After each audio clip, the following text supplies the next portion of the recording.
And আপনারা কেন তখন জিজ্ঞেস করছিলেন না যে পরিমণিকে কেন নিয়ে যাওয়া হচ্ছিল? যে আমি নাকি বিভিন্ন মানুষকে ডিস্টার্ব করি, খুব ভুলভাল ভাবে অ্যারেস্ট করছিলাম। না, যেহেতু আমি তখন থেকে ডিসাইড করছিলাম যে কেউ একজন বলছে ওই পক্ষ থেকে, দেন আমি কথা বলবো, এটা আমি নিজের সাথে নিজে প্রমিস করেছিলাম। দেন এখন আমি বলতেই পারি, আমার কোনো সমস্যা নাই।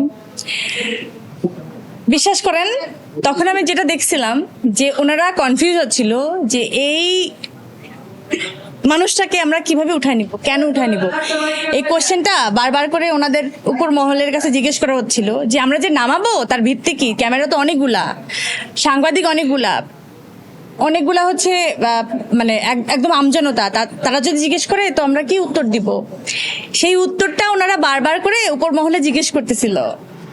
দেন ওদের কাছে কোনো উত্তরটা ভালো করে আসে নাই, ক্লিয়ার কোনো উত্তর ছিল না। And আপনারা কেন তখন জিজ্ঞেস করছিলেন না যে পরিমণিকে কেন নিয়ে যাওয়া হচ্ছিল? স্যার ওই সময় তো একটা মামলা হয়েছিল, মামলাটা মনে হয় এখন পর্যন্ত শেষ হয়।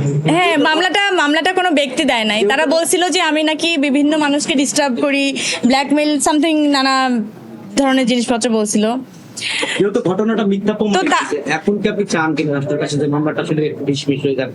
আমি জানি না, এখন পর্যন্ত আমি রাষ্ট্রকে ফোর্স করি নাই, বা আমি আহাজারি করে বলি নাই যে এই দেখেন এই মানুষটা এভাবে বলছে এখন আমাকে ছেড়ে দেন। আমি এভাবে বলবো না। আমি আইনের উপরে বিশ্বাসী, যতদিন টাইম লাগে, যেভাবে লাগে, যত বছর ধরে আজিরা দিতে হয় ভাই তত বছর ধরে দিব।